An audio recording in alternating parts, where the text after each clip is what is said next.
Hi everyone, welcome to the Big Lady of the Small House channel, and I continue working on the bulbs from the box that I bought three years ago. This is, if you remember, these were the bulbs that were sold in the box with the wire in the base, and due to wire was deep inside the base, it started rotting all the way through the bulb. I'll put the video in the description of the treating these bulbs. And out of this is the one pot where I got two big bulbs and 5 small bulblets, and in total out of 5 bulbs I got 12 13 bulblets. There's one standing separately somewhere waiting to be repotted. I've lost the label. Apparently this is the Autumn Valley, and there were 5 or 6 half bulbs planted into the spot, and as you can see, 2 of them started growing from the growth point. 2 of them gave bulblets. Also another one that I've repotted in a separate pot, growing from the center of the bulb that remained intact, and another one that gave me 5 bulblets. So here's the batch that I'm planning to repot today. My area is the desert, so there's lots of mite infestation. So I always treat my bulbs with the acaricide. You can use any available in your country. If you use Actelic, it has to be worked only out on the open area because it's class 2 toxicity. But I use the Mirald, which is fenperoximide, 50 grams per liter, and it can be placed, since it's class 3 and it's actually plant safe, it can be placed directly on the bulb undiluted, but it's also great for the roots and base. I just dilute it a bit more. The percentage is 1 milliliter per half a liter. I put about 2 milliliters here just to make sure that the solution is quite rich, so I protect my bulbs from further infestation before they go to the greenhouse. So there's one. You can see the half of the basil plate. I will leave it as it is for now, and I'll wait another year till it sheds that part. So I don't want to disturb and let it root naturally when the roots grow from this area. So there's bulb 1.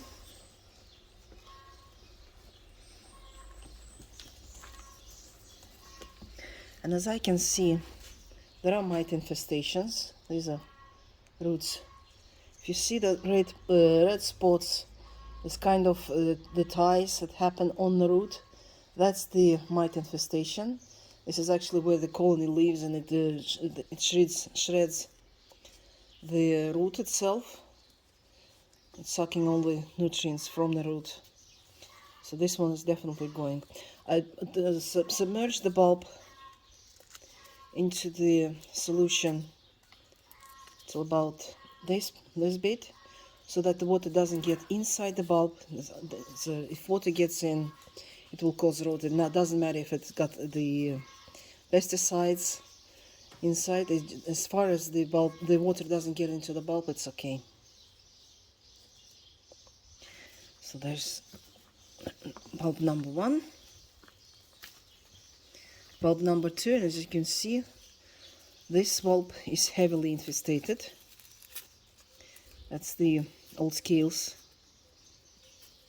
from the original bulb.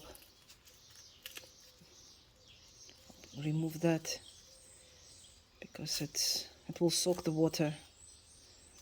Anyway, the bulb doesn't need it anymore.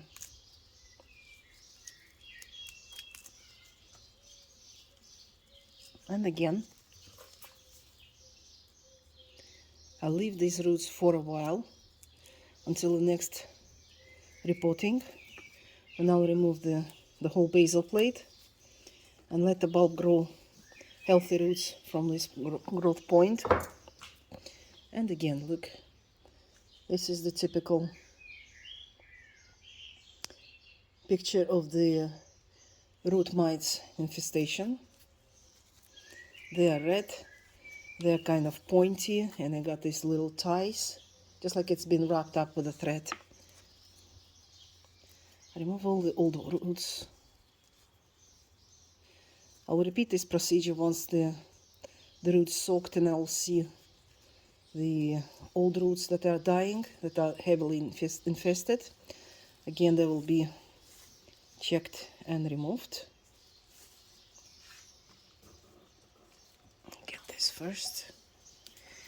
If the roots are too big, just try to slightly twist and kind of screw the roots in without interfering the roots themselves.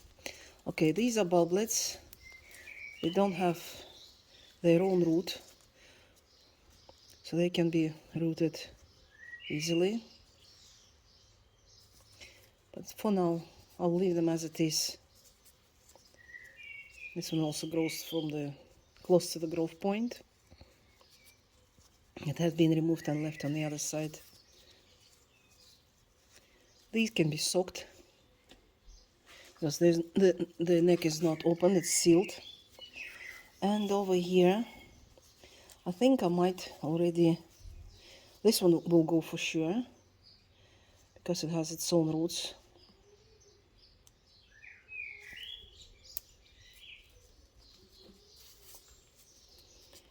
On this stage, the leftover basal plate just prevents the bulb from growing its own roots. Again, mites.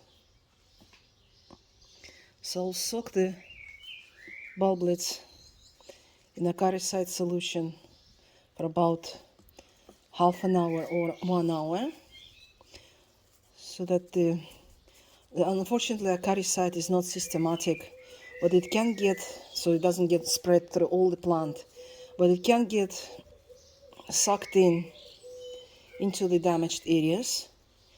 So where the mite bites are happening, any opening in the root, it will be drawn in and kill the colony of mites.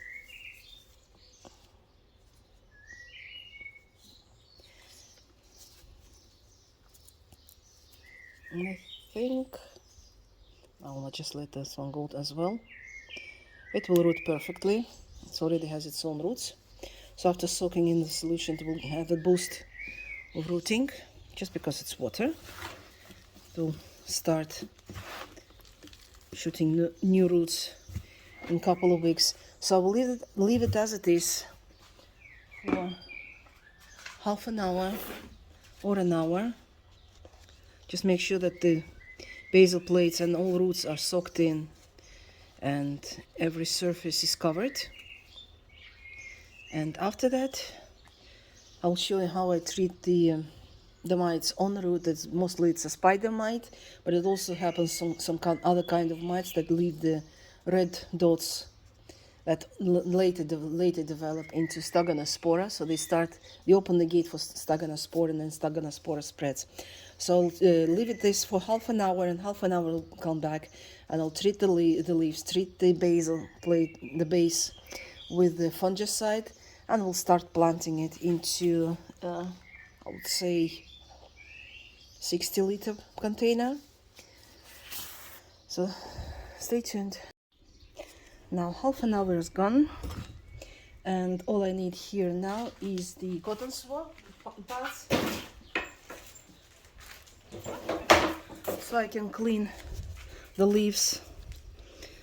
The bulbs have soaked perfectly well, and all I have to do now is to clean all the leaves, because they were outside last summer, and I've been out this summer for already 3 weeks. Since it turned warm, I got them all outside to get nice sunshine and heat instead of staying in the dark home. It's okay.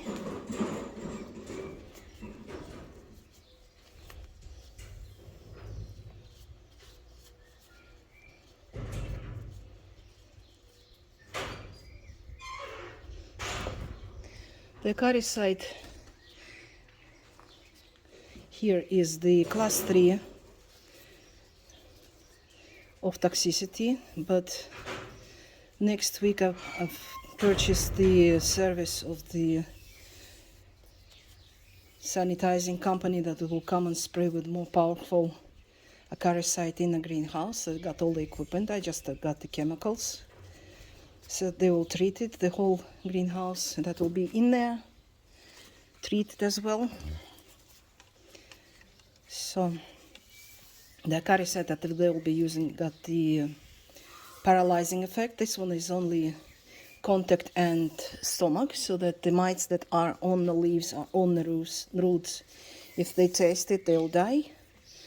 But with the one that I will spray in the greenhouse and will not go there for about 3 days until everything is disappearing, it acts as it paralyzes the mites themselves. So I let that toxic part do by professionals. So generally everything looks nice. These were soaked completely, so I don't rub them.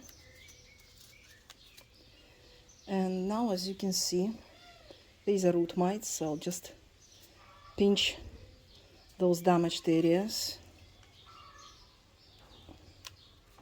Only the damaged roots. I leave the rest intact. You can see there's some here. And generally I'm quite happy with this. So while I'm treating this, pinching, others are drying. Once they dry, because it's quite hot outside, they will dry in a couple of minutes while I treat others. This one is more or less okay, except of this one. These are the root mites that do not allow bulbs grow healthy, as they're munching on the roots, so the bulb, instead of growing nice and healthy roots, fights the infection. It's damaged. So I'm removing this. And now, once I treated everything with acaricide, I treat it with fungicide. Everybody's asking what it is. It's the Syngenta Maxim. It's class 3, so it's quite okay to use it. There is only 2 types of chemicals that I use undiluted, is Maxim and Mirald. The analog of Mirald is Ortus, I think. So it's fenperoximate, if you ask in your local shops if they have them. It's okay when you apply it directly, but it requires some safety protection when you're spraying it. If you check the other videos, while I was treating hippeastrums with the same solution 2 years ago, I was wearing glasses, I was wearing gloves, and I was wearing the mask, because it's dangerous when you breathe in. But apart from that, everything is more or less safe, because I'm using it for 3 years now. I didn't even have an allergy to it, and I'm an extremely allergic person.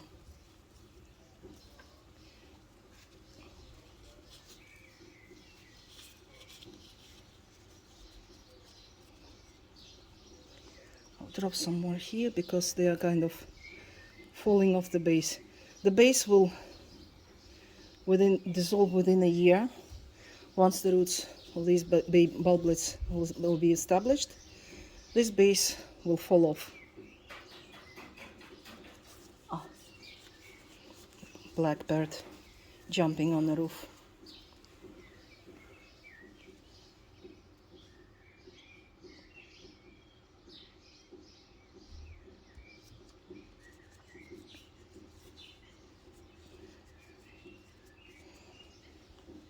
So these bulbs will be definitely have the basal plate removed next time I replant them.